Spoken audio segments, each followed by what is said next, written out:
إن الحمد لله نحمده ونستعينه ونستغفره ونعوذ بالله من شرور أنفسنا ومن سيئات أعمالنا من يهده الله فلا مضل له ومن يضلل فلا هادي له وأشهد أن لا إله إلا الله وحده لا شريك له وأشهد أن محمدًا عبده ورسوله يا أيها الناس اتقوا ربكم الذي خلقكم من نفس واحدة وخلق منها زوجها وبث منهما رجالا كثيرا ونساء واتقوا الله الذي تساءلون به والأرحام إن الله كان عليكم رقيبا يا أيها الذين آمنوا اتقوا الله حق تقاته ولا تموتن إلا وأنتم مسلمون يا أيها الذين آمنوا اتقوا الله وقولوا قولا سديدا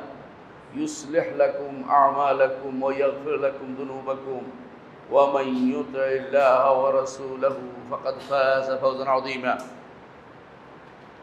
أما بعد فإن أصدق الحديث كتاب الله وخير الهدي هدي محمد صلى الله عليه وسلم وشر الأمور محدثاتها وكل محدثة بدعة وكل بدعة ضلالة وكل ضلالة في النار أيها الناس اتقوا الله فإن الله عز وجل أمركم بالتقوى واعلموا أن الله عز وجل لا يدخل جنته إلا من اتقاه فقال تعالى تلك الجنة التي نورث من عبادنا من كان تقيا সম্মানিত মুসল্লিয়ানে কেরাম, আমি আমার নিজেকে এবং আপনাদেরকে আল্লাহ তাকওয়া অবলম্বন করে অনুরোধ জানাচ্ছি। যেই তাকওয়া অবলম্বন নির্দেশ আল্লাহ কোরআনে কারিমে আমাদেরকে দিয়েছেন, বারবার কোরআনে কারিমে আমাদেরকে আল্লাহর তাকওয়া অবলম্বনের নির্দেশ দিয়েছেন। মুহাম্মদুর রাসূলুল্লাহ সাল্লাল্লাহু আলাইহি ওয়াসাল্লাম আমাদেরকে তাকওয়ার ওসিয়ত করেছেন। আগের পরের সমস্ত মানুষ একে অপরকে তাকওয়ার ওসিয়ত করতেন। সেই তাকওয়াটা কি জিনিস সেটা আমাদেরকে জানা দরকার। তাকওয়ার এক নম্বর কাজ হচ্ছে আল্লাহর সাথে কাউকে শরীক না করা। তাকওয়ার এক নম্বর কাজ হচ্ছে আল্লাহর সাথে কাউকে শরীক না করা। তাকওয়ার দ্বিতীয় কাজ হচ্ছে আল্লাহর নির্দেশ প্রতিপালন করা। তাকওয়ার ৩ নম্বর কাজ হচ্ছে আল্লাহর নিষিদ্ধ জায়গায় নিজেকে না নেয়া। আর ৪ নম্বর কাজ হচ্ছে যত মুস্তাহাব আমল সেগুলি করা। এসবই তাকওয়ার অন্তর্ভুক্ত। একজন মানুষ তাকওয়ার অধিকারী হতে পারলে সেই ব্যক্তি জান্নাতে যেতে পারবে। আল্লাহ তাআলা ঘোষণা করেছেন, এই জান্নাত আমরা ওয়ারিশ করব তাদেরকে যারা মুত্তাকি হবে। যতক্ষণ পর্যন্ত একজন মানুষ তাকওয়ার অধিকারী না হবে ততক্ষণ কেউ জান্নাতে যেতে পারবে না। জান্নাতে যাওয়ার জন্য তাকওয়া খুবই জরুরি। যত ময়লা আবর্জনা দুনিয়াতে আমি অর্জন করেছি, গুনাহ করেছি, এগুলি যদি কোনো শিরকের নিম্ন পর্যায়ের হয় তাহলে জাহান্নামের আগুনে পুড়ে বিভিন্নভাবে নবী রাসূলদের সুপারিশ পেয়ে তারপরে যখন এগুলি থেকে মুক্ত হতে পারবেন তখন এই জান্নাতে যেতে পারবেন। আর যদি এগুলি থেকে যায় জান্নাতে যাওয়ার কোনো সুযোগ থাকবে না। এমনকি পরস্পর হিংসা বিদ্বেষ যতক্ষণ পর্যন্ত মুক্ত না হবেন ততক্ষণ পর্যন্ত ঈমানদাররাও জান্নাতে যেতে পারবে না। আল্লাহ তাআলা কোরআনে কারীমে আমাদেরকে সেটা জানিয়ে দিয়েছেন, জান্নাতে যেতে হলে অবশ্যই আমাদেরকে কালবে সালিম নিয়ে আসতে হবে। ইল্লা মান আতাল্লাহ বিকালবিন সালিম। যতক্ষণ পর্যন্ত নিরোগ আত্মা না নিয়ে আসবেন জান্নাতে যাওয়ার কোনো সুযোগ থাকবে না। এই জন্য ফুলসিরাত পার হওয়ার পরেও কান্তরা একটা জায়গা আছে যেখানে আটকে দেয়া হবে। পরস্পর অন্তরের ভিতরে যে সমস্ত রোগ আছে সেগুলি থেকেও মুক্ত করে দেয় একেবারে খাঁটি হৃদয়ে জান্নাতে প্রবেশ করতে হবে। জান্নাতে যখন ঢুকবেন তখন অন্তরের মধ্যে কোনো রকম হিংসা বিদ্বেষ থাকতে পারবে না। এই জন্য আল্লাহ তাআলা কোরআনে কারীমে বলেছেন, ওয়া নাযা'না মা ফি সুদুরিহিম মিন গিল্লিন। তাদের অন্তরে সমস্ত হিংসা বিদ্বেষ আছে এগুলিকে বের করে একেবারে খাঁটি না করা পর্যন্ত জান্নাতে কাউকে আল্লাহ তাআলা ঢুকতে দিবেন না। জান্নাত পবিত্র ভূমি, সেখানে পবিত্র মানুষরাই প্রবেশ করবে। পবিত্র আমল নিয়ে যেতে হবে। কোনো রকমের ভুল আমল নিয়ে জান্নাতে যেতে পারবেন না। ভুল চিন্তাধারা, ভুল আকীদা নিয়ে জান্নাতে যেতে পারবেন না। প্রিয় ভাইয়েরা, মানুষের জীবনের সবচেয়ে বড় গুরুত্বপূর্ণ জায়গা হচ্ছে আকীদা বিশুদ্ধ করা। আকীদা বিশুদ্ধ যদি না হয়, আপনার জীবনের কোনো মূল্য নেই। আপনি আর ফেরাউনের সাথে কোনো পার্থক্য হবে না, আপনি আর আবু জাহালের সাথে কোনো পার্থক্য হবে না, আবু লাহাবের সাথে আপনার কোনো পার্থক্য হবে না। আবু লাহাবের দোষ কি ছিল? রসুলের চাচা ছিলেন, রসুলের চাচা ছিলেন।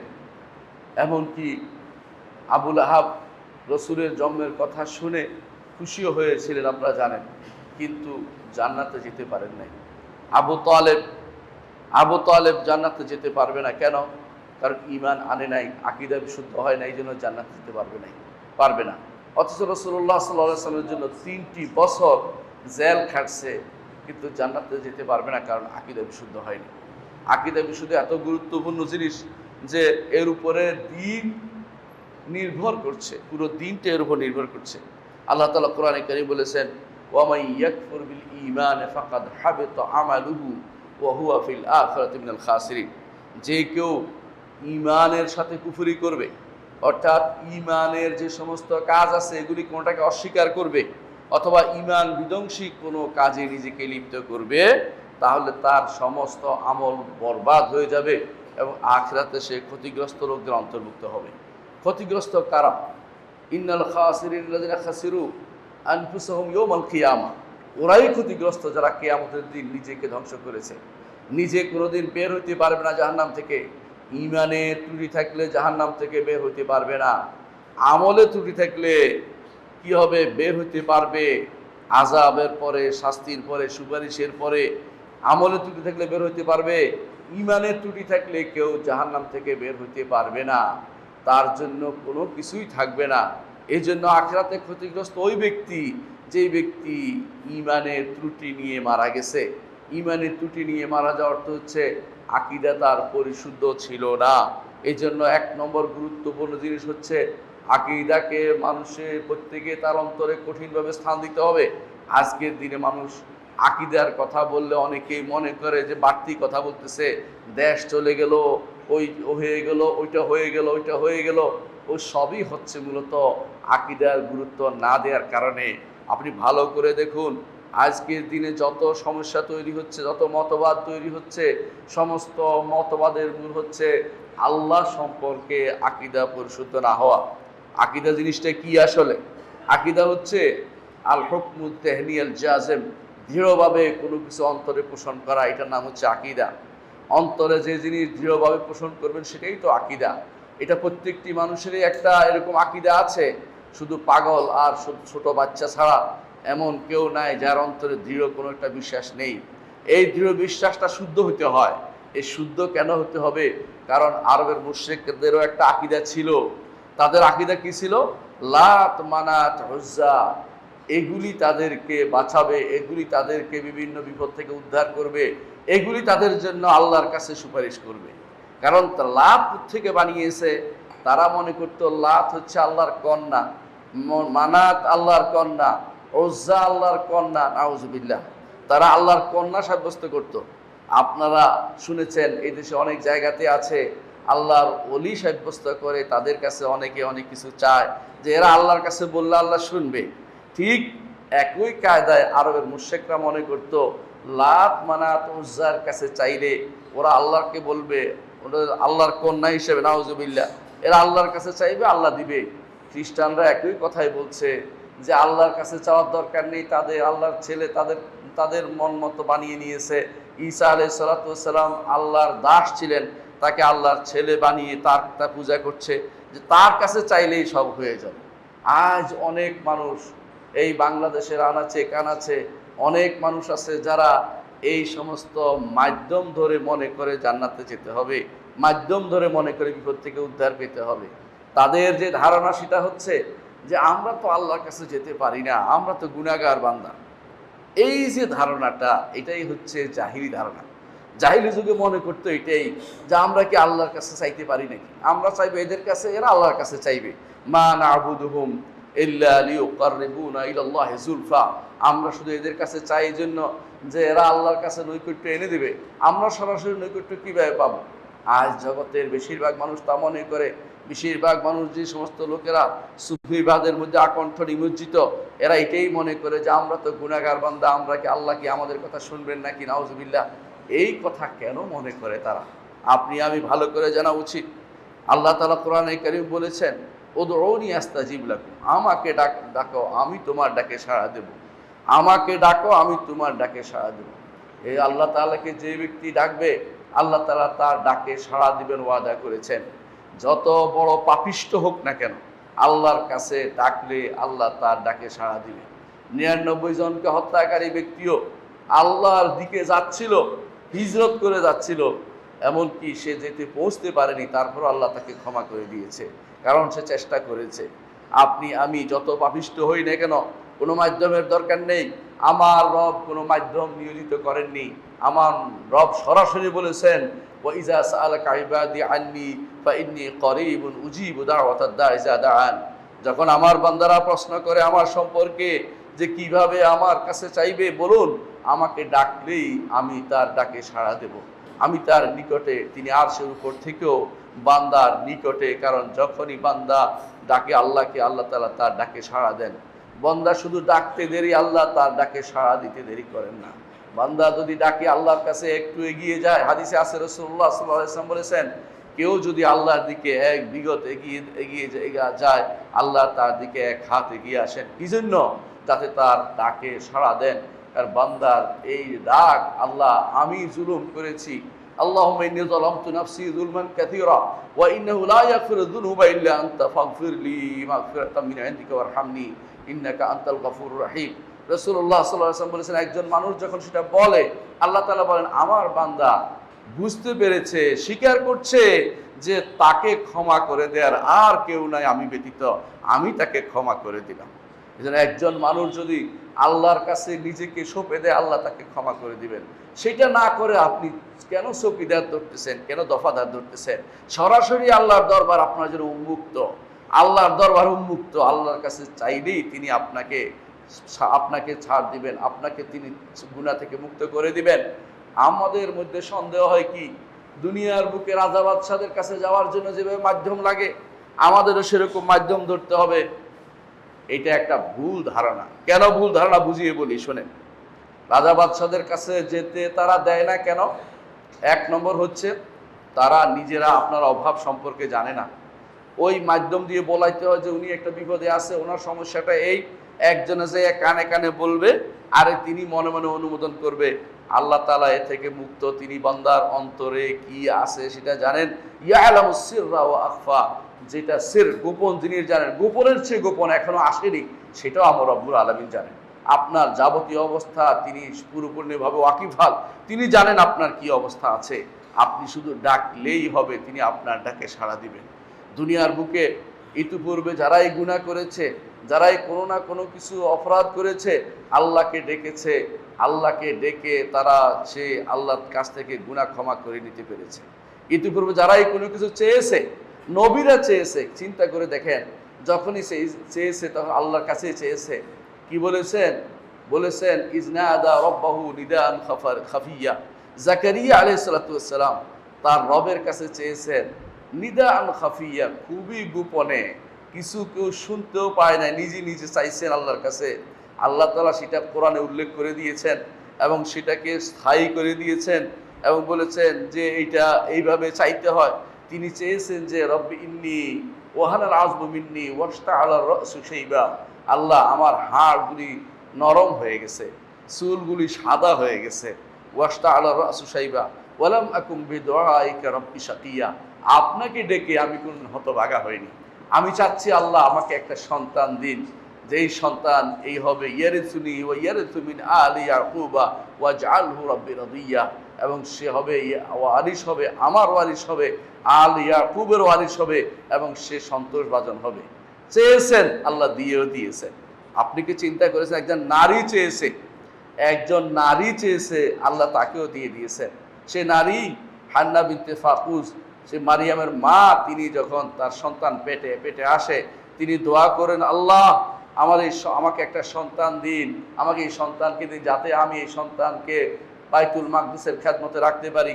দেখলেন যে মেয়ে এসেছে, তিনি বলে যে মেয়ে আসলো, এটা কিভাবে খেদমতে নিয়োজিত করব, কিন্তু আল্লাহর ইচ্ছা পূর্ণ করবেন তিনি। ওয়ালাইসা যাকারু কাল উনসা, এই পুরুষে এই নারীর চেয়ে পুরুষ কোনোদিন উত্তম হইতে পারে না, কারণ নারী ছিল সিদ্দিকা, আল্লাহর নির্দেশে যথাযথ বিশ্বাস স্থাপনকারী নারী। এই জন্য আল্লাহ তাআলার ডাকে সাড়া দেন। আল্লাহ তাআলা যখনই কেউ ডাকে আল্লাহ তাআলা তার ডাকে সাড়া দেন, কিন্তু অন্তর থেকে বিশ্বাসের তাকে ডাকতে হবে। যারা মনে করছে যে আল্লাহর কাছে কি আমি যেতে পারি, আমার তো মাধ্যম ধরতেই হবে, তাদেরকে বলি আল্লাহর কাছে যাওয়ার জন্য আল্লাহ উন্মুক্ত করে দিয়েছেন। রাতের অন্ধকারে যখন শেষ রাত্রি একাকী হয় তখন তিনি আসেন, নিকটতম আসমানে নেমে এসে বলতে থাকেন, হাল মিন মুস্তাগফিরিন ফাগফির লাহ, এমন কেউ কি আছে যে আমার কাছে ক্ষমা চাইবে, আমি তাকে ক্ষমা করে দেব। এমন কেউ কি আছে যে আমার কাছে কিছু চাইবে, আমি তাকে দেব। এমন কেউ কি আছে যে আমার কাছে দোয়া করবে, আমি তার দোয়া কবুল করব। তিনি ডাকছেন আর আপনি ঘুমিয়ে আছেন। তিনি ডাকছেন, আপনি বলবেন না চাওয়া যাবে না, তার কাছে না, আমি বরং অমুককে ধরে আনি, অমুকের মাধ্যম ধরি। এই মাধ্যম আমাদের শিরকের ভিতরে লিপ্ত করেছে। বিশ্বাস করুন, যাদেরকে আপনি মাধ্যম ধরছেন তারাও আল্লাহর কাছে যেতে হবে, তাদেরকেও, তারাও আল্লাহর বান্দা, তারাও আল্লাহর বান্দা, তারাও আল্লাহর দাস, তাদেরকেও হিসাব দিয়ে করতে হবে। এমন কেউ নাই যে আল্লাহর সামনে সেদিন দাঁড়িয়ে কথা বলবে। প্রত্যেকে সেদিন ফালা তাসমাউ ইল্লা হামসা, শুধুমাত্র ক্ষীণ স্বর শুনতে পাবেন। আদম থেকে শুরু করে শেষ ব্যক্তি পর্যন্ত কোনো ব্যক্তি সেদিন কথা বলতে সক্ষম হবে না যতক্ষণ পর্যন্ত আল্লাহ তাআলা অনুমতি না দিবেন। সুতরাং আল্লাহর কাছে সরাসরি তিনি চাইতে বলছেন, আপনি কেন ঘুরে এদিক সেদিক যাচ্ছেন, সরাসরি তার কাছে চাইবেন। এটাই আল্লাহ তাআলার নির্দেশ, এটাই হচ্ছে সঠিক কাজ। এর বাইরে অন্য এদিক সেদিক তাকাবেন, এদিক সেদিক দৌড়াবেন, এটা ভুল পথ ছাড়া কিছুই নয়। রাজা বাদশারা আপনাকে দিতে চায় না। এক নম্বর কাজ, যিনি আপনার অভাব জানেন না এই জন্য দেন না। দুই নম্বর, রাজা বাদশারা আপনাকে দিতে চায় না, দিলে তার ভান্ডার ফুরিয়ে যাবে। আল্লাহর ভান্ডার তো ফুরিয়ে যাবে না, আল্লাহ আপনাকে যত চান তত দেন। মাল্লাম ইয়াসআলিল্লাহ ইয়াগদাব আলাইহি, কেউ যদি আল্লাহর কাছে না চায় আল্লাহ তার উপর রাগ করেন, চাইলে তিনি খুশি হন। দুনিয়ার মানুষ চাইলে রাগ করে যে আমাকে দেখলো আর কাউকে দেখলো না, আমার কাছে শুধুমাত্র বারবার চায়, কতদিন চায়, প্রতিদিন আসে কেন। আল্লাহ তাআলা যত চান তত খুশি হন, যে আমার কাছে চাও, ওদরুনি, আমার কাছে চাও, আমার কাছে চাও।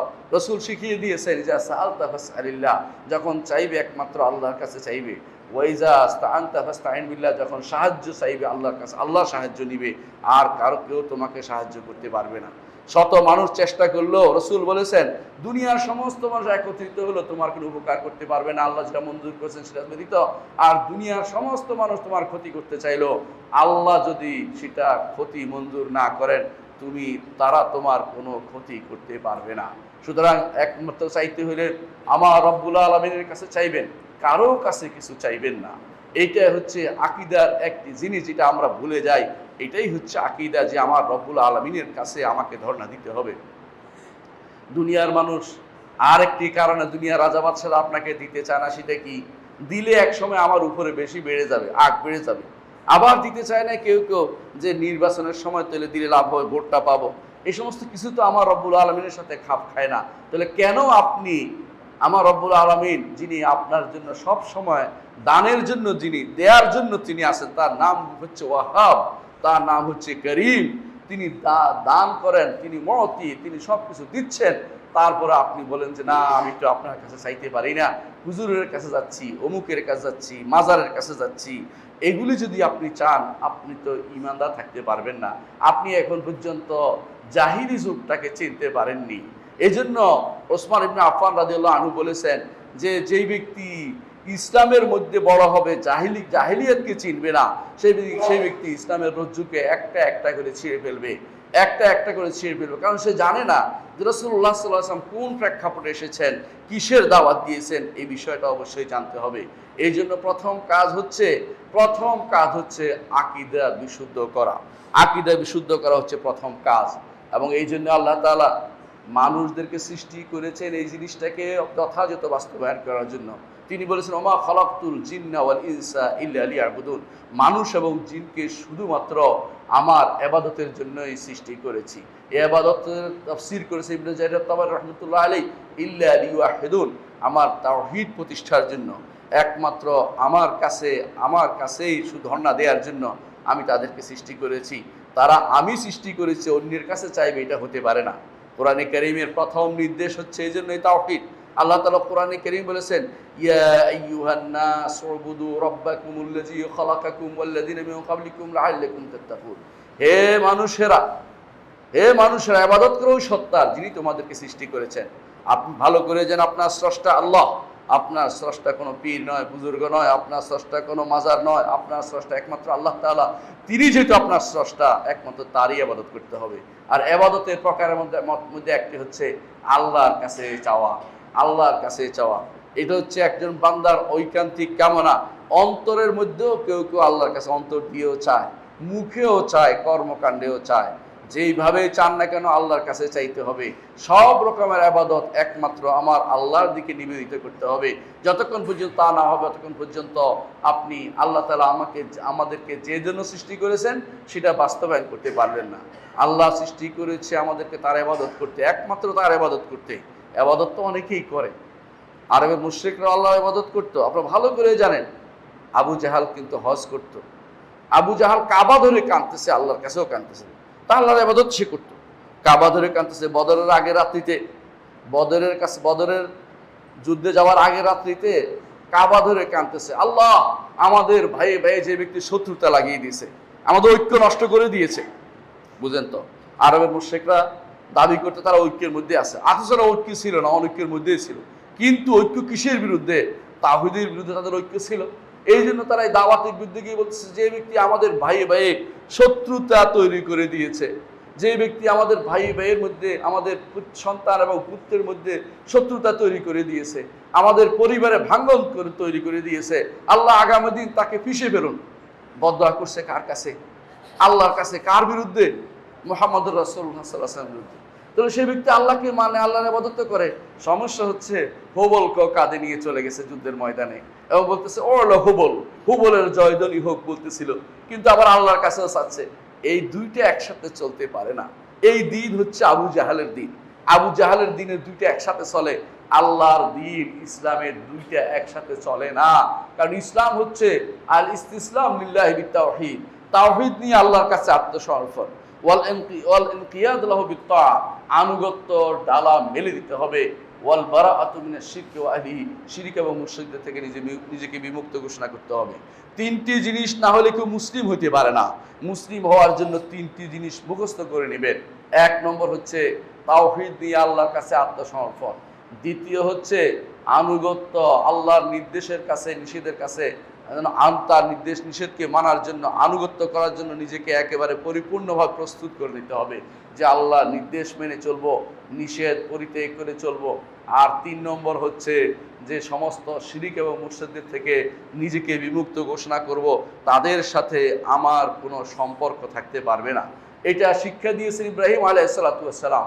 তিনি প্রথম মুসলিম হিসাবে, তিনি প্রথম মুসলিম, নিজে মুসলিম নাম ঘোষণা করেছেন।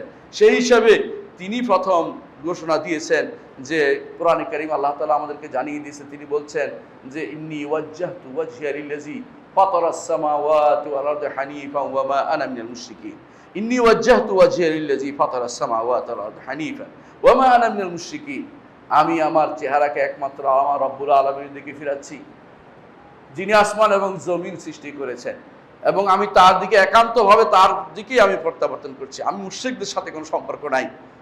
ইজ ক্বালু ইন্না বুরাআউ মিম্মা তুশরিকুনা বিহি, যখন ইব্রাহিম আলাইহিস সালাতু ওয়াস সালাম তার সাথীরা বলেছিল, তোমরা যাদের সাথে শিরিক করো তা থেকে আমি সম্পূর্ণ মুক্ত। ঈমানদার হতে হলে সবার সাথে সম্পর্ক আপনার চলবে না।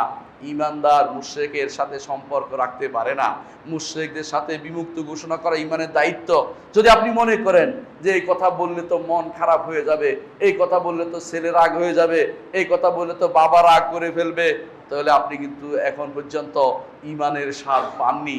মুহাম্মদুর রাসূলুল্লাহ সাল্লাল্লাহু আলাইহি ওয়াসাল্লাম বলেছেন, যে ব্যক্তি, সেই ব্যক্তি ঈমানের স্বাদ পেয়েছে যে ব্যক্তি ইসলাম গ্রহণ করার পরে কুফরের দিকে ফিরে যাওয়াকে তেমনি ভয় করে, যেমনি একজন মানুষ আগুনে নিক্ষিপ্ত হওয়াকে ভয় করে, সেরকম ভয় করে।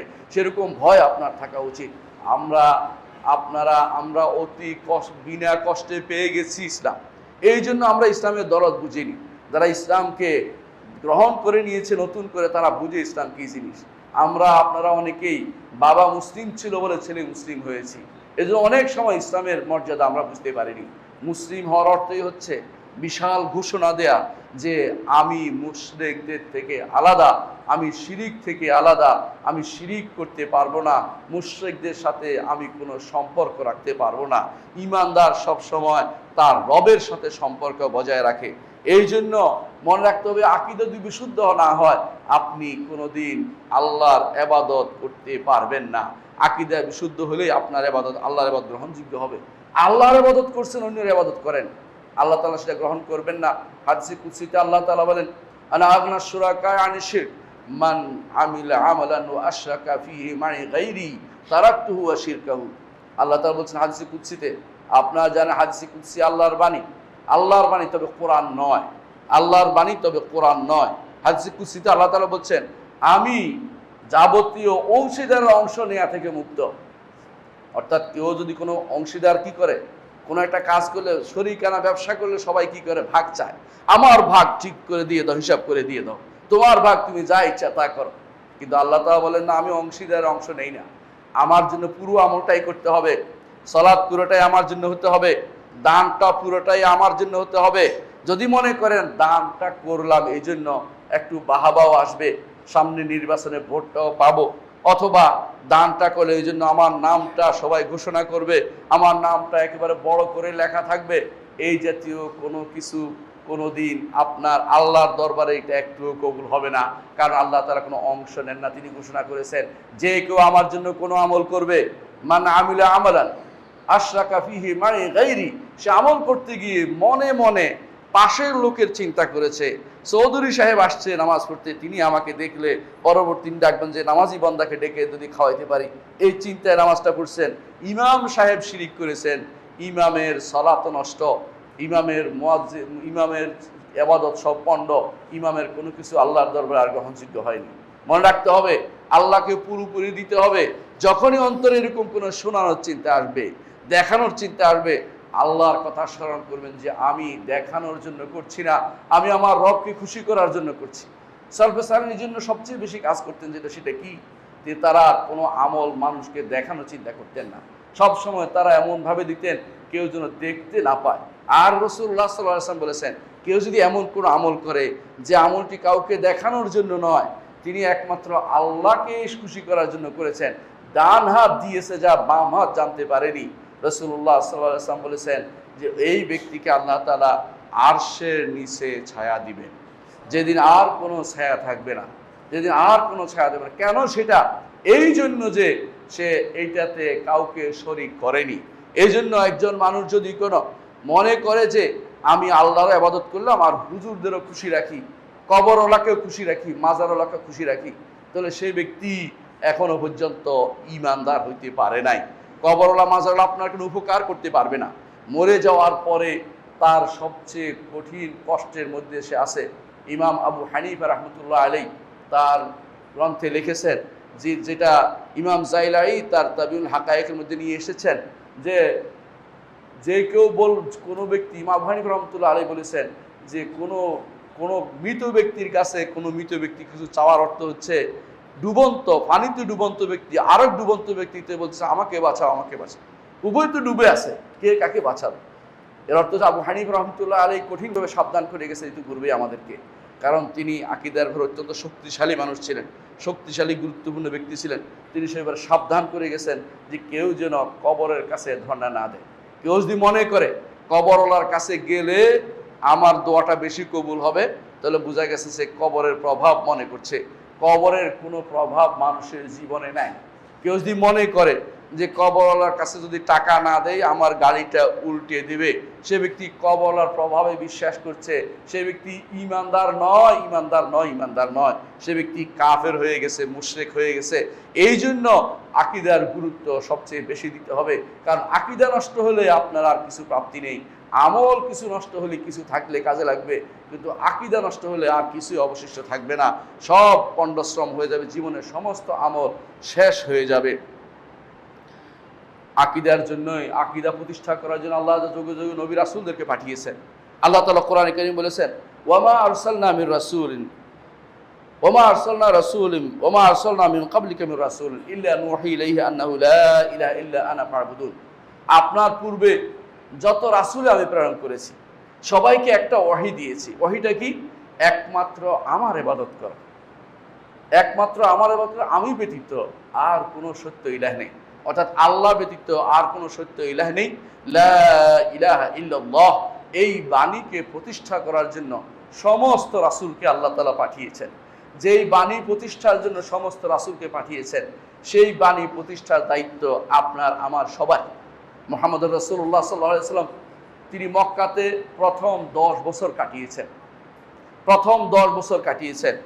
যাকাত ফরজ হয় নাই, হজ ফরজ হয় নাই, সওম ফরজ হয় নাই, এগুলি সবই ফরজ হচ্ছে মদিনা যাওয়ার পরে। তো মক্কাতে কি জন্য আরবের মুশরিকরা তাকে কষ্ট দিল? কারণ তারা কষ্ট দিয়েছে এই জন্য, কারণ রসুল বলেছেন যে আইয়ুহান নাস কুলু লা ইলাহা ইল্লাল্লাহ তুফলিহু, হে মানুষেরা বলো লা ইলাহা ইল্লাল্লাহ, এটা বললে সফল কাম হইতে পারবে।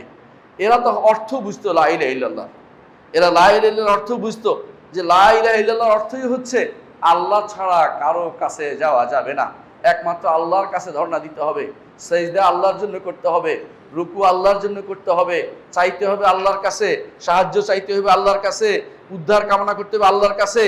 আর কোনো গাউসুস শাখা লাইন নেই, গাউসু আজম নাই, একমাত্র আল্লাহই হচ্ছেন গাউস, তিনি ব্যতীত কেউ আমাকে উদ্ধার করতে পারবে না। ওই ওই ওই আল্লাহ তাআলা কোরআনে কারীম বলে দিয়েছেন ওয়া ইয়ামসাসকাল্লাহু বিদুররিন ফালা কাশিফা লাহু ইল্লা হু, যদি আপনাকে কোনো ক্ষতি স্পর্শ করে আল্লাহ ব্যতীত কেউ তাকে আপনাকে উদ্ধার করতে পারবে না, তিনি শুধুমাত্র উদ্ধার করতে পারবেন। আল্লাহর নবীকে আল্লাহ বলছেন যে আপনার যদি কোনো ক্ষতি পেয়ে যায় উদ্ধার করবে কে? আল্লাহ। তাহলে আল্লাহ যদি আল্লাহর নবীকে এই কথা ঘোষণা দিয়ে জানিয়ে দেন যে আপনাকেও বিপদ থেকে উদ্ধার করার মালিক শুধুমাত্র আমি, আর কেউ নয়, আল্লাহ ব্যতীত আর কেউ নয়, তাহলে আপনি আমি অন্যের কাছে কেন ধর্ণা দিচ্ছি?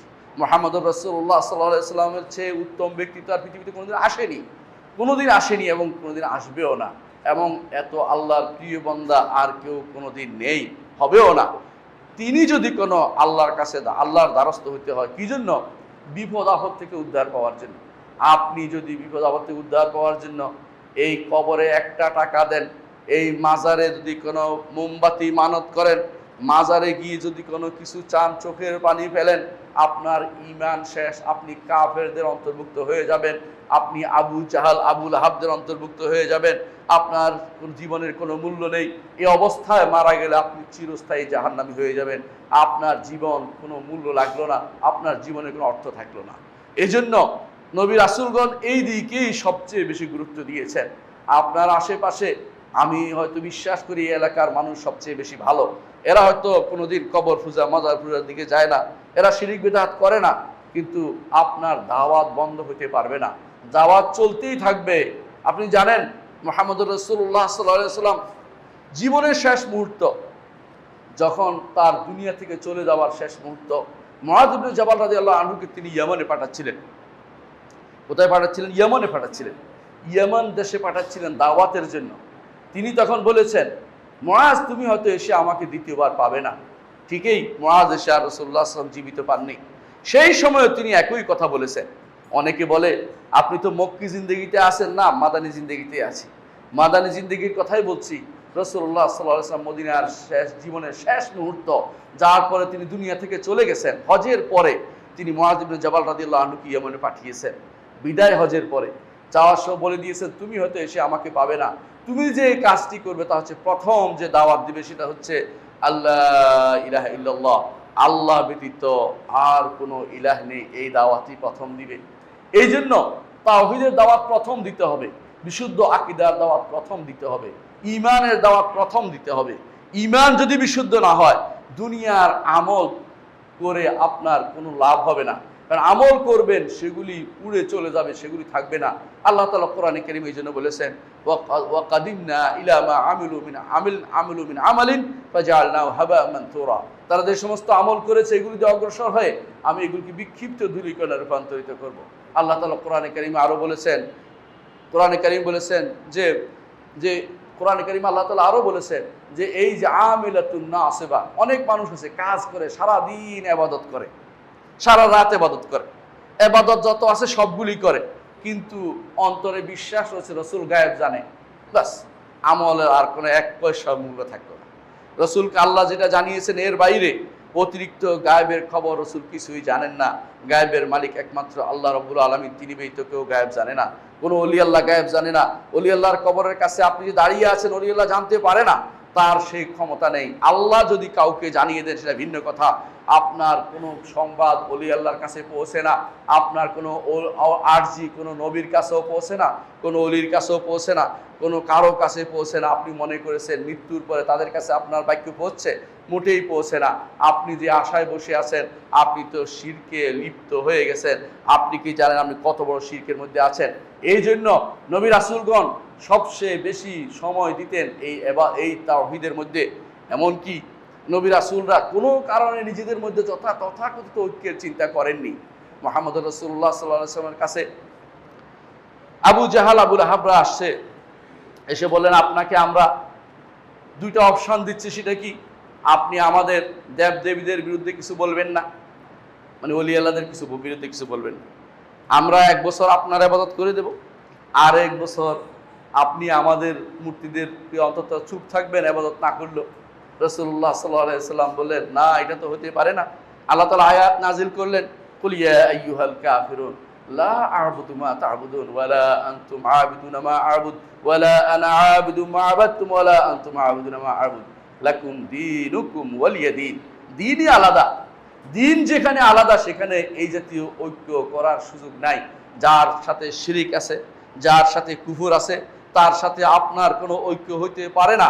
শিরিক এবং কুফরের সাথে কোনো রকমের মিল দিয়ে ঐক্য করার চিন্তা অবশ্যই আপনাকে বাদ দিতে হবে। যারা শিরিক করে তাদের সাথে আপনার হাসর নসর যেন না হয়, আল্লাহর কাছে এই কামনা সবসময় করবেন, এই দোয়া সবসময় করবেন। শিরকের সাথে কোনো আপোষ আপনার যেন না থাকে। বিশুদ্ধ আকীদা না হলে আপনার জীবন পুরোটাই পণ্ডশ্রম। নবী রাসূলগণ কখনো এই ব্যাপারে কোনো ছাড় দেননি। আবু তালেবের কাছে নেতারা এসেছেন, কুরাইশ নেতারা এসে বললেন যে 3টি প্রস্তাব নিয়ে এসেছি আপনার ভাতিজার জন্য। বলে, কি সে প্রস্তাব? প্রথম প্রস্তাব হচ্ছে, যদি সে টাকা চায় তাকে আমরা টাকা পয়সা তুলে বড়লোক বানিয়ে দিব। দ্বিতীয় হচ্ছে, যদি সে পয়সাওয়ালা কোনো নারীকে বিয়ে করতে চায়, সুন্দরী সে ব্যবস্থা করে দেব। 3 নম্বর হচ্ছে, যদি সে রাজা হইতে চায়, রাজা বানিয়ে দেব। কি সুন্দর প্রস্তাব, 3টে দিয়ে দিচ্ছে। রাসূলুল্লাহ সাল্লাল্লাহু আলাইহি ওয়াসাল্লাম বললেন, আমার এক হাতে সূর্য আর এক হাতে চন্দ্র দিল, আমি দাওয়াত থেকে বিমুখ হব না। আমি তো তোমাদের কাছে একটি কালেমা চাচ্ছি, এত কিছু চাই না, শুধু একটি কালেমা চাচ্ছি, সেটা হচ্ছে লা ইলাহা ইল্লাল্লাহ। কালেমাতুল লা ইলাহা ইল্লাল্লাহ নবীদের দাওয়াত, সমস্ত নবীদের দাওয়াত। কোনো নবী এর বিকল্প দাওয়াত দেননি। প্রত্যেক নবী দাওয়াত দিয়েছেন আল্লাহর বাণী অনুসারে, যে প্রত্যেক নবী কালেমাতুল লা ইলাহা ইল্লাল্লাহর দাওয়াত দিয়েছেন। এই দাওয়াত যারা নিয়েছে তারা সৌভাগ্যবান, যারা নেয়নি তারা দুর্ভাগা। এই জন্য অনেক নবী আসবে কিয়ামতের মাঠে, একা আসবে, কোনো অনুসারী থাকবে না। আকীদায় ছাড় দিলে অনেক অনুসারী পাওয়া যায়, মানহাজে ছাড় দিলে অনেক বন্ধু বান্ধব জুটে। কিন্তু এই জায়গায় একটু শক্ত থাকলে অনেক বন্ধু বান্ধব দূরে চলে যায়। কিন্তু দূরে চলে গেলেও কোনো দায়ীর কোনো ক্ষতি হয় না, দাওয়াত দাতার কোনো ক্ষতি হয় না। হাসরের মাঠে কোনো নবী আসবেন, একা আসবেন, কেউ থাকবে না তার অনুসারী। আল্লাহ কি তাকে তিরস্কার করবেন? কখনো নয়। একা আসবেন। কোন নবী আসবেন তার সাথে 1 জন, কোন নবী আসবেন তার সাথে 2 জন অনুসারী। 1 জন 2 জন অনুসারী, কোনো সমস্যা নেই। আল্লাহর বাণী তিনি পৌঁছেছেন, এটাই বড় কথা। আপনার কাছে দাবি থাকবে, মুহাম্মদ রাসূলুল্লাহ সাল্লাল্লাহু আলাইহি ওয়াসাল্লাম যে কাজটি করেছেন সেটাই করুন। মক্কাতে তিনি দাওয়াত দিয়েছেন, মদিনায় থাকা দাওয়াত দিয়েছেন, দাওয়াতের জন্যই জিহাদ প্রতিষ্ঠা করেছেন, অন্য কোনো কারণ নেই। সহিহ আকীদাকে প্রতিষ্ঠা করার জন্য জিহাদ করেছেন, অন্য কোনো কারণে তিনি জিহাদ করেননি। এই জন্য প্রথমে তিনি দাওয়াত দিতেন সহিহ আকীদার। জিহাদ করতে গেলেও তিনি বলেছেন যে প্রথম তুমি যাবে যাদেরকে ঈমানের দিকে আহ্বান জানাবে। এই জন্য প্রথম যে ঈমানের দিকে আহ্বান জানাতে হয়, যুদ্ধের আগে বলতে হয় যে আসলিম তাসলাম, ইসলাম গ্রহণ করো, তুমি নিরাপদ হয়ে যাবে। রাসূলুল্লাহ সাল্লাল্লাহু আলাইহি ওয়াসাল্লাম আলী রাদিয়াল্লাহু আনহুকে বলেছেন যে লা ইয়াহদি আল্লাহু বিকা রাজুলান ওয়াহিদান খায়রুল লাকা মিন হুমরিন নাম। একজন মানুষকে যদি কোনো তোমার দ্বারা আল্লাহ হেদায়েত দেয়, অনেক লাল উট থেকেও তা উত্তম। আরবদের কাছে সবচেয়ে উত্তম সম্পদ ছিল লাল উট। লাল উটের চেয়েও উত্তম সম্পদ আর কিছু তাদের কাছে বিবেচিত হতো না। এখন যেমন আপনাদের কাছে অনেক বেশি প্রয়োজন, অনেকে মনে করেন টাকা পয়সা, তখন লাল উটকে তারা বেশি গুরুত্ব দিত। এই জন্য আল্লাহ রাসূল সাল্লাল্লাহু আলাইহি ওয়াসাল্লাম বলেছেন, এত এত এত এত লাল উটের চেয়ে বেশি উত্তম হচ্ছে একজন মানুষের হেদায়েত হয়ে যাওয়া, একজন মানুষ শিরিক মুক্ত হয়ে তাওহীদে প্রবেশ করা। একজন মানুষ, বেশি দরকার নেই। আপনার দাওয়াত দেখবেন, দাওয়াতের কোয়ালিটি বজায় রাখবেন। কতজন দাওয়াত অংশগ্রহণ করছে সেটা বড় কথা নয়, আপনি কি সুন্দর করে দাওয়াত দিতে পেরেছেন কিনা, আপনার দাওয়াতের অনুসারী সহি আকীদা নিতে পারছে কিনা, সহি আকীদার দাওয়াত নিতে পারছে কিনা সেটা দেখবেন। আমাদের দেশে অনেকেই গর্ব করে বলে এই দেশে ওলি আল্লাহরা ইসলাম নিয়ে এসেছে। যারা ইসলাম নিয়ে এসেছে তারা দাঈ আল্লাহ, আল্লাহর পথের দাড়ি, আল্লাহর পথে দাওয়াত তারা দিয়েছে। আমরা তাদেরকে আল্লাহ বানিয়ে ফেলেছি, নাউজুবিল্লাহ। আমাদের দেশের মানুষ তাদেরকে ইবাদত শুরু করে দিয়েছে, অথচ তারা তো আল্লাহর দিকে আহ্বান করতে এসেছে, তারা তো নিজেদের দিকে আহ্বান করতে আসে নাই। আপনারা কেন তাদের ইবাদত শুরু করে দিয়েছেন? এটাই হলো সমস্যা। আমরা যে ইসলাম বুঝিনি, আমরা মনে করেছি যে এরা যা বলেছে আমরা যদি কোনো সেটাই শুনি তাহলে হয়ে যাবে। হ্যাঁ, এদের কথা, এরা তো ইমানের দিকে আহ্বান জানাতে এসেছিল মানুষদেরকে, এদের কথাটাকে আপনি গ্রহণ করে এটা না করে তাদের মাজার, কবরকে মাজার বানিয়ে ফেলেছেন, তাদের কবরকে সিন্নি দেওয়া শুরু করে দিয়েছেন। তাদের কবরে কেউ যদি একটি টাকা দেয় অথবা মন থেকে ভয় করে যে উনি এই করতে পারেন ওই করতে পারেন, তার কিন্তু ঈমান শেষ, তার ঈমানের কোনো এক পয়সাও মূল্য নেই। এই জন্য নবী রাসূলরা এই তাওহীদের দাওয়াতের জন্য এসেছেন, এই শিরিক মুক্ত দাওয়াতের জন্য এসেছেন। আপনার আমার জীবনের উদ্দেশ্য হোক, ব্রত হোক এটা যে আমরা আল্লাহর পথে দাওয়াত দিব। কত মানুষ গ্রহণ করছে বড় কথা নয়, কত মানুষকে আমি বিশুদ্ধ আকীদার দাওয়াত দিতে পেরেছি, বিশুদ্ধ মানহাজে রাখতে পেরেছি, এটা বড় কথা। আপনারা কম হতে পারেন, সংখ্যায় কম হতে পারেন, কিন্তু কোনোভাবেই নিজেকে হীনমন্যতায় ভোগার কোনো সুযোগ নেই। হীনমন্যতায় ভুগবেন না, সংখ্যায় কম হতে পারেন। আল্লাহ তাআলা বলছেন, ওয়ালা তাহিনু ওয়ালা তাহজানু ওয়া আনতুমুল আ'লাউনা ইন কুনতুম মুমিনিন। যদি সত্যিকার ঈমানদার হও তাহলে পেরেশান হওয়ার কোনো কারণ নেই, কোনো অপমানিত বোধ করার কোনো কারণ নেই। ঈমান যদি আপনার থাকে, আপনি সেই নবী রাসূলদের দলে, যাদের দলে থাকলে আপনি হেদায়েতের পথে আছেন বলে আল্লাহ তাআলা ঘোষণা করেছেন। ফাউলাইকা মা'আল্লাযিনা আনআমাল্লাহু আলাইহিম মিনান নাবিয়্যিন ওয়াস সিদ্দীকিন ওয়াশ শুহাদা ওয়াস সালিহিন। এই জন্য নবী রাসূলদের পথে আমাদেরকে থাকতে হবে। যুগে যুগে নবী রাসূলরা যেই দাওয়াত দিয়েছে সেই দাওয়াত আমাদেরকে বহন করতে হবে। নতুন কোনো দাওয়াত নয়, নবী রাসূলদের দাওয়াত। নবী রাসূলরা কি দাওয়াত দিয়েছেন দেখেন, 10টি বছর মেরাজের আগ পর্যন্ত সালাতও ফরজ হয়নি। মেরাজের রাত্রিতে 5 ওয়াক্ত সালাত ফরজ হয়েছে। এর আগে সকালে 1-2 রাকাত সালাত ছিল, আর রাতে 2 রাকাত সালাত ছিল, আর নফল সালাত ছিল। তাহাজ্জুদ পড়তেন রাসূলুল্লাহ সাল্লাল্লাহু আলাইহি ওয়াসাল্লাম, কিন্তু ফরজ সালাত এসেছে 10 বছর পরে। অথচ 10 বছর, এই 10টি বছর রাসূলুল্লাহ সাল্লাল্লাহু আলাইহি ওয়াসাল্লাম কিসের দাওয়াত দিলেন? কিসের দাওয়াত? শুধু তাওহীদের দাওয়াত দিয়েছেন, বিশুদ্ধ আকীদার দাওয়াত দিয়েছেন। তিনি বিভিন্ন বাজারে বাজারে যেতেন আর বলতেন, আইয়ুহান নাস কুলু লা ইলাহা ইল্লাল্লাহ, হে মানুষেরা বলো লা ইলাহা ইল্লাল্লাহ তুফলিহু, সফল কাম হতে পারবে। এটা বললে তোমরা সফল কাম হতে পারবে। কিন্তু তারা বলতো না। আর পিছন দিক থেকে আবু লাহাব পাথর মেরে বলতো, তার কথা শুনো না, সে পাগল, সে কবি, ইত্যাদি ইত্যাদি। তার কথা শুনো না, তার কথা শুনো না, এটা বলতো।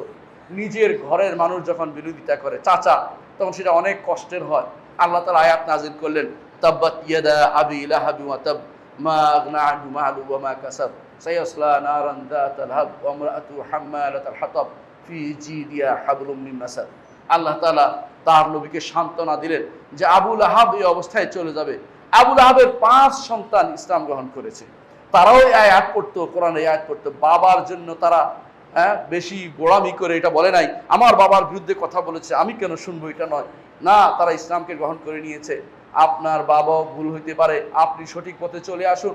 আপনার সন্তান ভুলে যেতে যেতে ভুল পথে চলে যেতে পারে, আপনি আল্লাহর পথে চলে আসুন। আল্লাহ তাআলা আপনাকে আপনার অন্তর দেখে বিচার করবেন, সন্তান দিয়ে আপনার বিচার করবেন না। অনেক সন্তানের কারণে বাবাকে তিরস্কৃত হয়েছে। নূহ আলাইহিস সালাতু ওয়াস সালাম তার সন্তানের জন্য যখন সুপারিশ করেছে, আল্লাহ তাআলা তাকে কঠিনভাবে তিরস্কার করেছেন। ইয়া নূহ ইন্নাহু লাইসা মিন আহলিক ইন্নাহু আমালুন গায়রু সালিহ ফালা তাসআলনি মা লাইসা লাকা বিইলম ইন্নী আ'ইযুকা আন তাকুনা মিনাল জাহিলিন। নূহ, তার আমল ভালো নয়, সে আপনার ঈমানদার পরিবারের সন্তান নয়, সে কাফের হয়ে গেছে। আমি আপনাকে নসিহত করছি, আপনি দ্বিতীয়বার যদি কোনো তার জন্য সুপারিশ করেন, জাহেলদের খাতায় আপনার নাম লেখা হয়ে যাবে। এই জন্য নূহ আলাইহিস সালাম তিনি আল্লাহর কাছে ইস্তেগফার করেছেন যে আল্লাহ আমি আর দ্বিতীয়বার কাজটি করব না, আল্লাহ আপনার কাছে ক্ষমা চাই।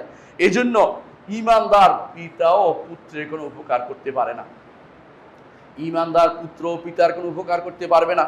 ইব্রাহিম আলাইহিস সালাম তিনি পিতার জন্য হেন কোনো চেষ্টা বাদ দেন না, সবগুলি করেছেন। ইয়া আবাতে ইয়া আবাতে ইয়া আবাতে আপনি কোরআনে পাবেন, হে প্রিয় পিতা বলেছেন। পিতা একটু শোনেন নাই, বলছে ওয়াহজুরনি মালিয়া, আমাকে ছেড়ে চলে যাও। তিনি বাবাকে ছেড়ে চলে এসেছেন। তিনি আল্লাহর কাছে বলেছেন, আল্লাহ আমার বাবা জাহান্নামে যাবে, এটা কেমনে হয়? আল্লাহ তাআলা বলছেন তুমি তোমার পায়ের দিকে তাকাও।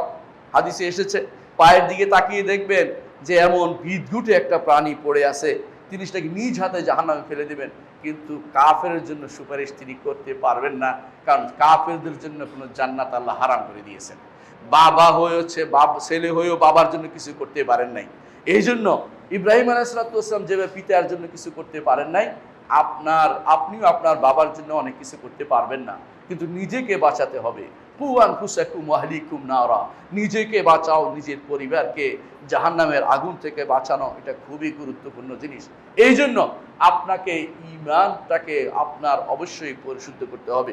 মনে রাখবেন আল্লাহ তাআলা এই কিতাব কোরআন নাজিল করেছে, সমস্ত কিতাব নাজিল করেছে এই আল্লাহ আকীদা বিশুদ্ধ করার জন্য, তাওহীদের জন্য, ঈমানের জন্য। এই জন্য যে সমস্ত কিতাবে ঈমানের কথা নাই, এগুলো আল্লাহর কিতাব নয়, ঈমানের কথা নাই। আমাদের যে সমস্ত ধর্ম, আমাদের দেশে পাশাপাশি অনেক ধর্ম বসবাস করে, আপনারা জানেন ইসলাম ব্যতীত অন্য অনেক ধর্ম বসবাস করে, এদের কিতাবে ঈমানের কথা নাই, এদের কিতাবে তাওহীদের কথা নাই। মানুষ যদিও বানিয়ে বানিয়ে কথা বলে, বানিয়ে অনেকে অনেক কথা বলতে পারে, বাস্তবে এগুলিতে কোনো ঈমানের কথা নাই। আমি এগুলির উপরে পিএইচডি করেছি, আমি জানি এই জন্য এগুলিতে তাওহীদের কোনো কথা নাই, ঈমানের কোনো কথা নেই। এই জন্য এগুলি আল্লাহর কিতাব হইতে পারে না। এগুলি মানুষের বানোয়াট গ্রন্থ, মানুষের নিজেদের বক্তব্য লিখে রেখেছে। এগুলির সাথে আল্লাহ তাআলার কিতাবের কোনো সম্পর্ক নেই। আল্লাহর প্রত্যেকটি কিতাব নাজিল হয়েছে আকীদা বিশুদ্ধ করার জন্য। কোরআনে কারীম আল্লাহ তাআলা বলেছে আলিফ লাম রা কিতাবুন উহকিমাত আয়াতু সুম্মা ফুসসিলাত মিন লাদুন হাকিমিন খাবীর। এই কিতাব নাজিল হয়েছে আল্লাহর পক্ষ থেকে, মজবুত সুদৃঢ় করে, যিনি হাকিম এবং খাবীর, তিনি হিকমতওয়ালা এবং তিনি সবকিছু খবর রাখেন। কি জন্য নাজিল হয়েছে কিতাব? আল্লাহ তা'বুদু ইল্লাল্লাহ, একমাত্র আল্লাহর ইবাদত করো, তার সাথে কারো ইবাদত করো না। ইন্নানি লাকুম মিনহু নাযীর, আমি তার পক্ষ থেকে ভীতি প্রদর্শনকারী। এই কোরআন নাজিল হয়েছে তাহলে এই তাওহীদের আকীদা বিশুদ্ধ করার জন্য। কিতাব যখন নাজিল হয়েছে কোরআনে কারীম, তার শুরুটা যখন হয়েছে সেখানেও একই কথা বলা হয়েছে। কি বলা হয়েছে? ইকরা ওয়া রাব্বুকাল আকরাম আল্লাযী আল্লামা বিল কলম ইকরা বিসমি রাব্বিকাল্লাযী খলাক খলাকাল ইনসানা মিন আলাক। পড়ো তোমার রবের নামে, যিনি তোমাকে সৃষ্টি করেছেন, অন্য কারোর জন্য নয়, কাউকে খুশি করার জন্য নয়, একমাত্র রব্বুল আলামিনকে খুশি করার জন্য পড়তে বলা হয়েছে। এই কোরআন নাজিল হয়েছে আমাদের হেদায়েতের জন্য। এই কোরআন দেয়া হয়েছে তাওহীদের দাওয়াতকে প্রতিষ্ঠা করার জন্য সর্বপ্রথম, তারপরে শরিয়া প্রতিষ্ঠা করবেন। আকীদা এবং শরিয়া দুটোই মিলে হচ্ছে দ্বীন। দ্বীন হচ্ছে আকীদা, শরিয়া এবং আখলাক, এই তিন জিনিসের নাম। এই তিন জিনিসের প্রথম হচ্ছে আকীদা। এটা যদি ঠিক না থাকে বাকি দুইটার কোনো মূল্য নেই। আপনি অত্যন্ত উত্তম চরিত্র দেখাচ্ছেন মানুষের সাথে, কিন্তু আল্লাহর সাথে উত্তম চরিত্র আপনি দেখাননি যদি কোনো আপনার আকীদা শুদ্ধ না হয়। আকীদা শুদ্ধ হলে আল্লাহ তাআলা যা বলেছেন তাতে বিশ্বাস করবেন। আকীদা শুদ্ধ হলে আল্লাহ তাআলা যা নির্দেশ দিয়েছেন তা মেনে চলবেন। আকীদা শুদ্ধ হলে আল্লাহ যা নিষেধ করেছে তা পরিত্যাগ করবেন। আর আকীদা যদি শুদ্ধ না হয় তাহলে আপনি কোনোদিন এগুলি করবেন না। মানুষের সাথে যত উত্তম ব্যবহারই করেন না কেন, সেগুলি আল্লাহর দরবারে কোনো মূল্য নেই। আল্লাহর দরবারে সেটা কোনো সামান্যতম মূল্য থাকবে না। এই জন্য প্রথম যে কাজটি করা দরকার, আমাদেরকে আকীদা বিশুদ্ধ করে যেতে হবে। যুগে যুগে মানুষরা ঈমান এবং কাফের বিবেচিত হয়েছে এই আকীদার কারণেই, আর কোনো কারণ নেই। আবু জাহাল, আবু লাহাবরা কেন কাফের হয়েছে? কারণ তারা লা ইলাহা ইল্লাল্লাহ আকীদা, বিশুদ্ধ আকীদা গ্রহণ করতে তারা রাজি হয়নি। আকীদার জন্য জিহাদকে ফরজ করা হয়েছে।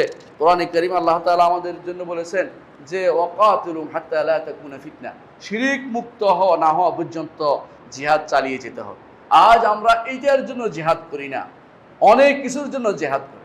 অনেকে জিহাদ করে দেশ মাতৃকা রক্ষার জন্য, অনেকে জিহাদ করে নিজের বংশকৌলন্য রক্ষার জন্য, অনেকে জিহাদ করে নিজের ব্যক্তিত্ব রক্ষার জন্য, নিজের অনেক কিছু রক্ষার জন্য, কিন্তু আল্লাহর জন্য, আল্লাহর দ্বীনের জন্য কেউ জিহাদ করে না। আর জিহাদ হতে হয়, আল্লাহ রাসূল বলে দিয়েছেন, মান কাতালা লিতাকুনা কালিমাতুল্লাহিল উলিয়া। জিহাদ হবে শুধুমাত্র ওই ব্যক্তিরটা জিহাদ হবে যে ব্যক্তি কালিমাতুল লা ইলাহা ইল্লাল্লাহকে বুলন্দ করার জন্য জিহাদ করছে। আমরা তো লা ইলাহা ইল্লাল্লাহর অর্থই অনেকে বুঝি না। অনেকে মনে করে লা ইলাহা ইল্লাল্লাহর অর্থ হচ্ছে আল্লাহ ছাড়া কোনো সার্বভৌমত্বের অধিকারী কেউ নেই, আল্লাহ ছাড়া কোনো আইনদাতা নেই, বিধানদাতা নেই, আল্লাহ ছাড়া। এগুলি তো ও আগাম কথা। লা ইলাহা ইল্লাল্লাহর পরের কথা সেটা হচ্ছে আমি আল্লাহ ছাড়া কারোর জন্য কিছু করি না। আমি কি করি? এটা হচ্ছে ইলাহ, মাবুদ। ইলাহ শব্দ হচ্ছে মাবুদ, আমার উপাস্য একমাত্র আল্লাহ তাআলা, আমার ইবাদত একমাত্র তার দিকে যাবে। ইন্না সালাতি ওয়া নুসুকি ওয়া মাহইয়ায়া ওয়া মামাতি লিল্লাহি রাব্বিল আলামিন লা শারীকা লাহু ওয়া বিযালিকা উমিরতু ওয়া আনা আউয়ালুল মুসলিমিন। যেভাবে ইব্রাহিম আলাইহিস সালাম শিক্ষা দিয়েছেন সেভাবে যে আমার জীবনের সমস্ত কর্মকাণ্ড এক আল্লাহমুখী হবে, এইটাই হচ্ছে লা ইলাহা ইল্লাল্লাহর অর্থ। এটা নয় যে আল্লাহ এটা দিয়েছেন ওইটা দিয়েছেন, এটা তো রুবুবিয়তের অর্থ। এটা রব, ইলাহ অর্থ হচ্ছে আমার থেকে আল্লাহর জন্যই সব কাজ হবে, আমি যা করব আল্লাহর সন্তুষ্টির জন্য করব। রব হচ্ছে তিনি কি দিয়েছেন স্বীকৃতি দেব, তিনি আমাকে জীবন দিয়েছেন, মৃত্যু দিয়েছেন, তিনি আমাকে রিজিক দিয়েছেন, তিনি আমাকে সন্তান দিয়েছেন, তিনি আমাকে সুস্থতা দিয়েছেন। এগুলি হচ্ছে রুবুবিয়তের অংশ।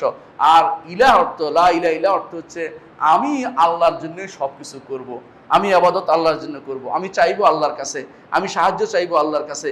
এইটা যদি কোনো না হয়, আমি যদি ভয় করি আল্লাহকে ভয় করব, আমি যদি কোনো আশা করি আল্লাহর কাছে আশা করব, আমি যদি ভরসা করি আল্লাহর উপরেই ভরসা করব, এইটা যদি ঠিক না হয় তাহলে লা ইলাহা ইল্লাল্লাহর অর্থ আপনি বুঝেননি। লা ইলাহা মুখে বলেন কিন্তু অন্তরের বিরোধিতা করেন। আরবের মুশরিকরা এবং আমাদের মধ্যে লা ইলাহা ইল্লাল্লাহর পার্থক্যটা কি বুঝেন? আরবের মুশরিকরা লা ইলাহা ইল্লাল্লাহর অর্থ বুঝতো। কি বলেছে?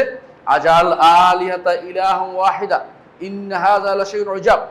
সমস্ত মাবুদদেরকে এক মাবুদ বানিয়ে দিল। এটা তো আশ্চর্য কথা। সমস্ত ওলি আল্লাহদেরকে বাদ দিয়ে শুধু একজনের কথা শুনতে হবে কেন? এটা হলো তাদের কথা। তারা বুঝছে লা ইলাহা ইল্লাল্লাহর অর্থ হচ্ছে আমি আর কারো কাছে ধর্ণা দিতে পারবো না, কারো কাছে কিছু চাইতে পারবো না, কাউকে বেশি ভালোবাসতে পারবো না, কারো কাছে আমি আশা করতে পারবো না, কারো উপরে ভরসা করতে পারবো না, কাউকে ডাকতে পারবো না, কারোর কাছে উদ্ধার কামনা করতে পারবো না। এটা ঠিকই বুঝছে, এই জন্য তারা বলতে চাইতো না। কিন্তু আমরা লা ইলাহা ইল্লাল্লাহ বলি। লা ইলাহা ইল্লাল্লাহ বলতে বলতে কখনো কখনো আমরা লাফিয়ে লাফিয়ে উপরের দিকে উঠি, কিন্তু আবার আমরা ওই পীরের দরবারে ধর্ণা দেই, পীরের কাছেই চাই। আবার ওলি আল্লাহর নাম দিয়ে তাদের কাছে কাউকে গাউস নাম দিচ্ছে, কাউকে কুতুব, কাউকে আবদাল, কাউকে ওকাবা, কাউকে নোতাবা, ওজাদা, নোতাবা, দুনিয়ার সব নাম দিয়ে তাদেরকে ডাকছি। অনেকেই মনে করে গাউস সাকালাইন, আব্দুল কাদের জিলানী রহমতুল্লাহ আলাইহি, তিনি কি গাউস সাকালাইন। নিঃসন্দেহে তিনি একজন আল্লাহর নেক বান্দা ছিলেন বলে আমরা ঈমান রাখি। আমরা এতটুকু ঈমান রাখি, কিন্তু জান্নাতি বলার ক্ষমতা আমাদের নাই, কারণ নবী রাসূলরা বলেন, নবী বলে দেন নাই। কিন্তু তিনি নেককার বান্দা ছিলেন বলে আমরা ঈমান রাখি। তার বাহ্যিক যত আমল ছিল, তার কিতাব ছিল, সবগুলি ভালো, কিন্তু তাই বলে তাকে গাউস বলে ফেলবেন? মহা উদ্ধারকারী, গাউস আজম অর্থ মহা উদ্ধারকারী, যেখানে উদ্ধার করার মালিক হচ্ছে একমাত্র আল্লাহ তাআলা। তিনি ব্যতীত কেউ আপনাকে বিপদ থেকে উদ্ধার করতে পারবে না। সেখানে আপনি যদি কোনো তাকে বলেন মহা উদ্ধারকারী, আপনার ঈমান কোথায় থাকবে আপনি কি চিন্তা করে দেখেছেন? এটা কখনো হতে পারে না। এই জন্য অনেক মানুষ আজ আশেপাশে অনেক জায়গাতে এইভাবে ছোট ছোট গাউস বানায়, গাউসের কুতুব বানিয়ে রাখছেন এবং লেখে গাউসের সামদানি, কুতুবে রব্বানি, এই জাতীয় কথাগুলো যারা লেখেন তারা সবাই কিন্তু না জেনে শিরকে লিপ্ত রয়েছেন। অনেকে হয়তো অর্থ বুঝেন না বলে শিরকে লিপ্ত রয়েছেন, কিন্তু অর্থ বুঝলে আপনিও বলতেন না যে আল্লাহর জন্য তোর কি অবশিষ্ট রেখেছি। অনেকে মনে করে কুতুব মানে হচ্ছে জগতের বিভিন্ন প্রান্তে বিভিন্ন লোকেরা রয়েছে, তারা বিভিন্ন সময়ে আমাকে বিপদে আপদে সাড়া দিবে। এগুলি সবই কিন্তু ঈমান বিরোধী কথা। এগুলি যদি থাকে আপনি সঙ্গে সঙ্গে ঈমান চলে গেছে। আপনি আর আবু জাহালের মধ্যে কোনো পার্থক্য নেই, আপনি আর ফেরাউনের মধ্যে কোনো পার্থক্য নেই। একজন মানুষ কখনো এই জাতীয় কোনো কিছু চাইতে পারে না। আকুলু কাউলি হাযা ওয়া আস্তাগফিরুল্লাহ লি ওয়া লাকুম ওয়া লিসাইরিল মুসলিমিন ফাস্তাগফিরু ইন্নাহু হুয়াল গাফুরুর রাহিম। ইন্নাল হামদালিল্লাহ নাহমাদুহু ওয়া নাস্তাঈনুহু ওয়া নাস্তাগফিরুহু ونعوذ بالله من شرور أنفسنا ومن سيئات أعمالنا من يهده الله فلا مضل له ومن يضلل فلا هادي له وأشهد أن لا إله إلا الله وحده لا شريك له وأشهد أن محمدا عبده ورسوله। সম্মানিত মুসল্লিয়ান কিরাম, বলছিলাম তাওহীদের গুরুত্বের বিষয়টি। মুহাম্মদুর রাসূলুল্লাহ সাল্লাল্লাহু আলাইহি ওয়াসাল্লাম তাওহীদের গুরুত্ব উপলব্ধি করে তিনি আমাদেরকে এমন সব কাজ কর্ম আমাদেরকে দিয়েছেন, এমন সব জিকির আমাদের করতে বলেছেন যেগুলো তাওহীদকে প্রতিষ্ঠা করে। চিন্তা করে দেখুন, যদি আপনি আয়াতুল কুরসিতে চিন্তা করেন, আপনাদের কাছে অনুরোধ থাকবে আয়াতুল কুরসি একটু বাসায় গিয়ে পড়বেন। যেই কোনো তাফসীর থেকে পড়েন, ইবনে কাসির থেকে পড়েন, অথবা আমার তাফসীর যদি থাকে কারো কাছে পড়ে দেখবেন। আয়াতুল কুরসির তাফসীর পড়ুন, আপনি বুঝবেন যে আল্লাহ ছাড়া কারো কাছে যাওয়া যাবে না, একমাত্র আল্লাহর কাছে যেতে হবে। এই জন্য তিনি বলেছেন, একজন মানুষ, রাসূলুল্লাহ সাল্লাল্লাহু আলাইহি ওয়াসাল্লাম বলেছেন, আয়াতুল কুরসি প্রতি সালাতের পরে পড়লে মরা মাত্রই জান্নাত। পড়াটা কেন? কারণ এই জন্য অর্থ বুঝে পড়তে হবে। শুধু মুখস্থ করে তো তার মতো চলে গেলেই হবে না। সেখানে হ্যাঁ, আপনি 1 খরবে 10 নেকি পাবেন, কিন্তু জান্নাতে যাওয়ার জন্য অর্থ বুঝে আপনাকে সিদ্ধান্ত নিতে হবে যে আমি অন্যের কাছে যাব কিনা, আমি আর কারো ধারণা দিব না। চিন্তা করে দেখুন, মুহাম্মদুর রাসূলুল্লাহ সাল্লাল্লাহু আলাইহি ওয়াসাল্লাম তাওহীদকে প্রতিষ্ঠার জন্য প্রতিদিন ফজরের সালাতে প্রথম দিনের শুরুতে দুইটি রাকাত, ফজরের সালাতের সুন্নতের মধ্যে 2টা সুন্নত দিয়েছেন। প্রথম রাকাতে কুল ইয়া আইয়ুহাল কাফিরুন, এটা তাওহীদুল ইবাদা, যে আল্লাহর জন্য শুধু ইবাদত করুন। আর দ্বিতীয় রাকাতে পড়েন কুল হুয়াল্লাহু আহাদ আল্লাহুস সামাদ, এটা হচ্ছে তাওহীদুর রুবুবিয়্যাহ এবং তাওহীদুল আসমা ওয়া সিফাত। আল্লাহর এই দুটি তাওহীদ দিয়ে আপনাকে প্রথমের দিনের শুরুতে আপনাকে সমস্ত কর্মকাণ্ড শুরু করতে বলা হয়েছে। আবার দেখেন, রাতের বেলা যখন শুইতে যান, ভিতরের সালাতের শেষ 2 রাকাতে কিসে পড়তে হয়?